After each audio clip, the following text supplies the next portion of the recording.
Fala galerinha, tudo bem com vocês? Vamos falar sobre mais um livro hoje e hoje eu trago um livro especial, meio técnico, mas não tanto. O livro de hoje é Dominados pelos Números, do Facebook e Google, as fake news, os algoritmos que controlam a nossa vida. Gente, é um livro extremamente interessante. No final eu vou dar a minha opinião geral sobre ele, mas eu já adianto que é um livro extremamente interessante. Como o título sugere, o autor aqui discute uma série de ferramentas ou algoritmos que existem aí na internet, principalmente nas redes sociais, como o Instagram, Facebook, principalmente, as ferramentas do Google, e como essa coleta de informações sem muito critério, ou pelo menos sem critérios que a gente conheça, como isso pode afetar a nossa vida. E a principal motivação do autor para escrever esse livro foi justamente aquele caso que veio à tona recentemente sobre as últimas eleições americanas do presidente Donald Trump e lá daquela empresa Cambridge Analytics, que aí pode ter feito uma série de envio de informações para grupos específicos, para grupos segmentados dentro ali das redes sociais, especialmente o Facebook. Até o próprio Mark Zuckerberg foi convidado ao Congresso lá dos Estados Unidos para poder dar explicações. Então, de forma geral, o assunto desse livro é essa discussão. O autor não chega em detalhes a ponto de mostrar código, não. Porém, em alguns momentos ele chega a explicar o funcionamento de alguns algoritmos, ele explica alguns testes que ele fez e em alguns momentos é necessário um pouquinho de conhecimento de matemática. Inclusive tem alguns conceitos abordados aqui que são alguns conceitos matemáticos que nem eu tenho domínio, mas nada que atrapalhe a compreensão do foco principal do livro, que é mostrar o impacto disso na nossa vida do dia a dia. Então é realmente muito interessante. E aí ele aborda alguns temas, por exemplo, como o seguinte: algum tempo atrás aí esteve muito em voga a questão das bolhas. Que se você exclui as pessoas que pensam diferente na sua rede social, você está formando ali uma bolha. Só tem pessoas ali que pensam igual a você. Na verdade, aí esse livro o autor nos faz chegar a essa conclusão. É impossível a existência de bolhas. O que a gente tem que evitar, logicamente, são bolhas muito pequenas ou bolhas muito segmentadas. Mas na verdade a gente sempre vai viver dentro de alguma bolha, maior ou menor. Você, por exemplo, que vive no interior, você tem ali os seus vizinhos, as pessoas ali do seu bairro, no seu entorno. Não deixa de ser uma bolha. As pessoas do seu trabalho, não deixa de ser uma bolha. Quando você está numa sala de aula, seja no ensino médio ou na faculdade, você tem um grupinho com quem você conversa mais, com quem você tem afinidade. Não deixa de ser uma bolha.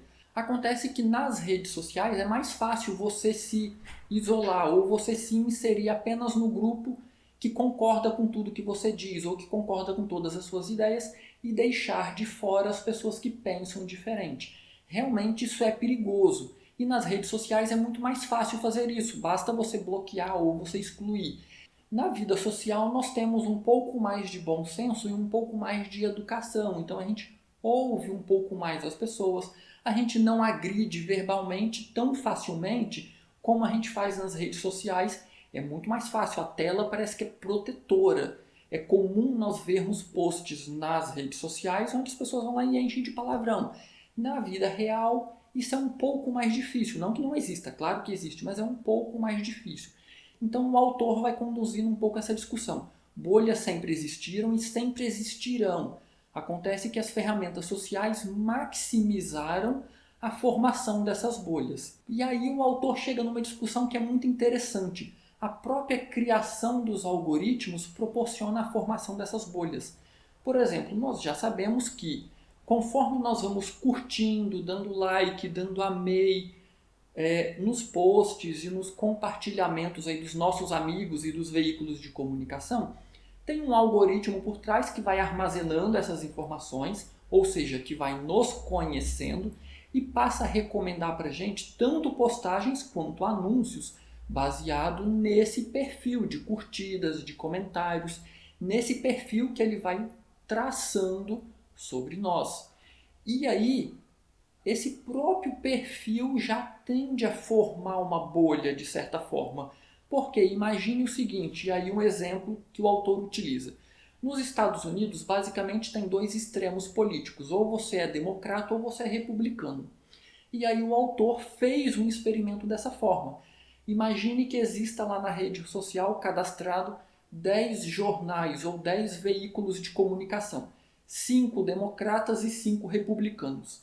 Você cria um perfil zerado, completamente novo, e aí você curte uma página democrata e uma página republicana.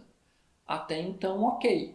Quando o mecanismo ou quando o algoritmo da rede social for te recomendar uma postagem, tem 50% de chance de ser democrata ou de ser republicana, porque está em peso de igualdade, você curtiu um de cada. A partir do momento que, por exemplo, você curte mais 2 democratas e nenhum republicano, opa, você curtiu 3 democratas e apenas um republicano. E isso para o algoritmo já é extremamente importante. Na próxima recomendação de notícia que ele te fizer, tem uma grande probabilidade de que seja democrata e não republicano. Porque você curtiu 3 páginas democratas e apenas uma republicana. Então você tem uma conexão maior com as páginas democratas do que com as páginas republicanas. Então é esse nosso perfil que já faz com que o próprio algoritmo crie ou nos mantenha nessa bolha. Então por isso que, no meu ponto de vista, e o próprio autor dá essa sugestão, é interessante você ter veículos de comunicação e você ter na sua rede pessoas com os mais diversos tipos de pensamento. Senão, realmente, você pode ficar ali numa bolha muito pequenininha, onde todos concordam com a sua ideia e você concorda com a ideia de todos que estão ali. E isso já é fato comprovado pela ciência. Se você está num local onde todos pensam iguais, ninguém vai se desenvolver, ninguém vai crescer. Para que haja esse crescimento, é preciso um incômodo, é preciso algo diferente, alguém questionando, mas sempre com muita educação e muito bom senso. Então o autor toca nesses pontos realmente muito interessantes. Outro exemplo que ele dá aqui, citando caso real nos Estados Unidos. O Departamento de Justiça dos Estados Unidos adotou uma série de algoritmos para tentar prever o índice de reincidência de alguns criminosos, independente do crime que ele cometeu. Então, dado um indivíduo que cometeu um certo crime, qual a probabilidade de, quando ele for solto, ele reincidir, ele cometer um outro crime, seja na mesma linha do anterior ou não? E aí, então, esse algoritmo, baseado numa série de critérios, dava-lhe uma probabilidade, 10%, 15%, 50%. E aí, um estudo feito concluiu que o algoritmo discriminava afrodescendentes. Por quê?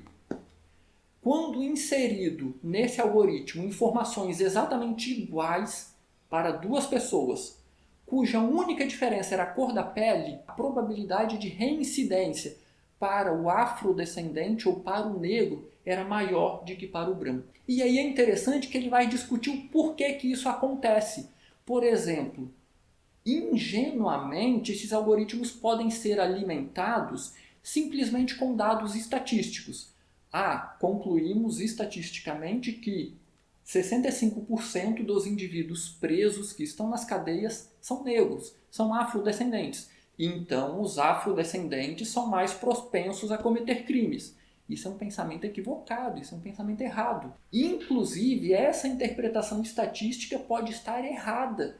E se a porcentagem da população do país negra for maior que a população branca? E isso está sendo levado em conta? Então, se a população negra for superior à população não negra, esses 65% de presos negros podem não significar nada, podem simplesmente revelar que a população do país tem uma taxa de negros maior ou superior que a taxa de brancos. Então essa informação não nos diz nada. E aí ele apresenta aqui uma discussão extremamente interessante sobre esse caso real nos Estados Unidos, os equívocos cometidos pelos algoritmos por erros interpretativos em estatísticas e análises erradas. E aí o que acontece? Os algoritmos são construídos, são elaborados por seres humanos. Se a metodologia utilizada tiver alguma falha, o resultado do algoritmo vai ter alguma falha. Não existe algoritmo perfeito, porque eles são criados por seres humanos. Seres humanos são falhos. A partir do momento que os seres humanos possuem uma falha de interpretação ou uma interpretação equivocada da realidade, o resultado produzido pelo algoritmo vai ser falho, vai ter aí alguma margem de erro.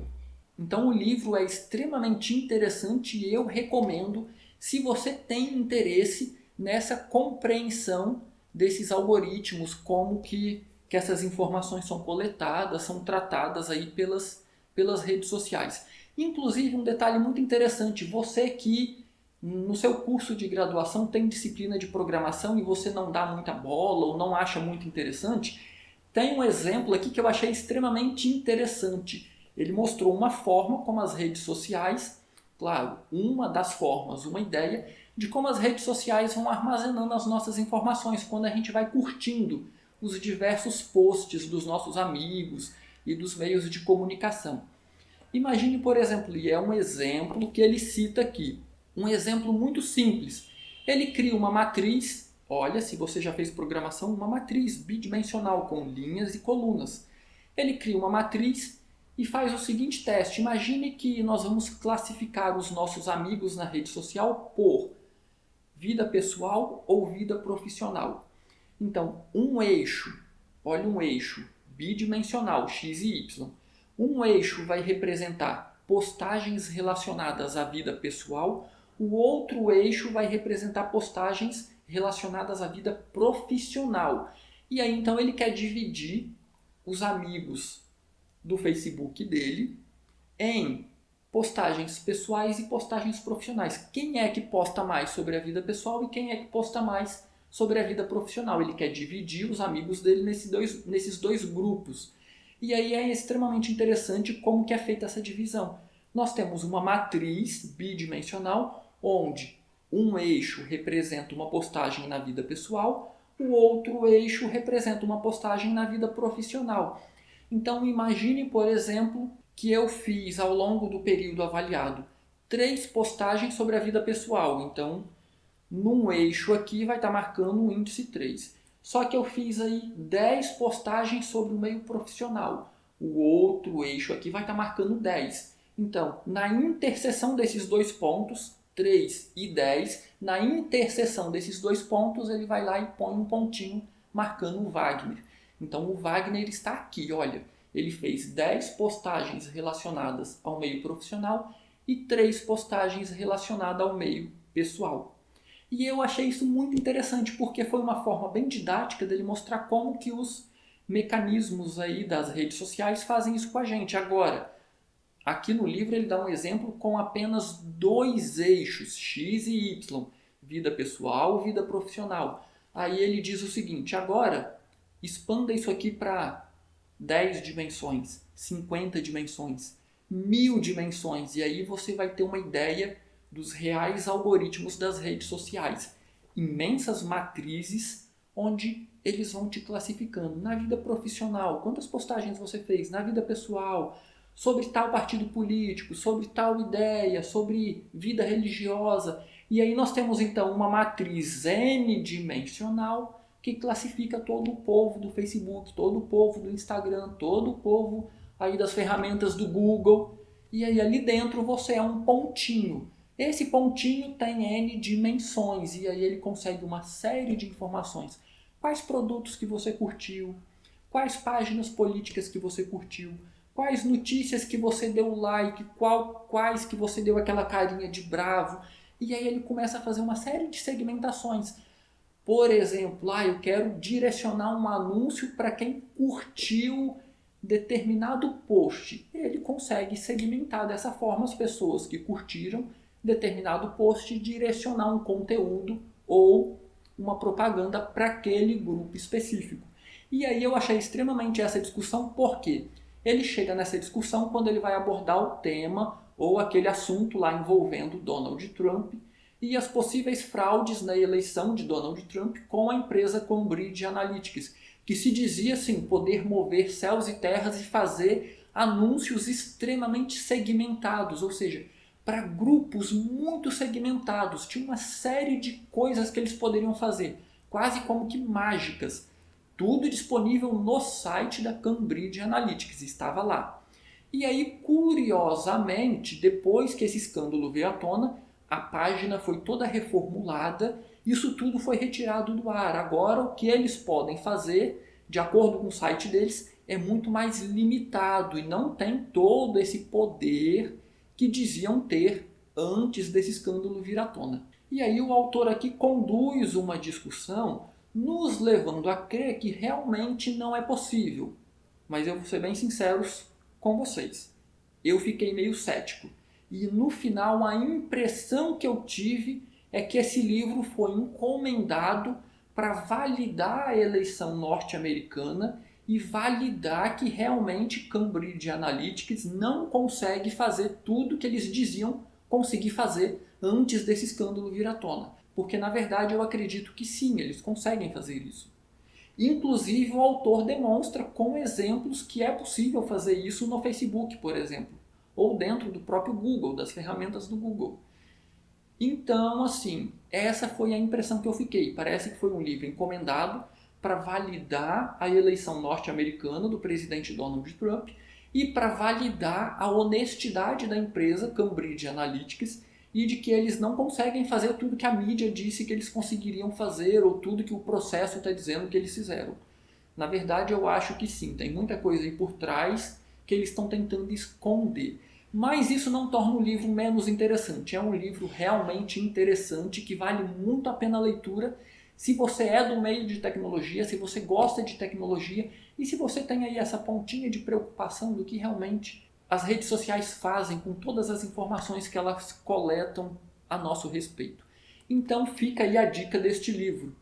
Dominados pelos números do Facebook e Google, as fake news, os algoritmos que controlam a nossa vida.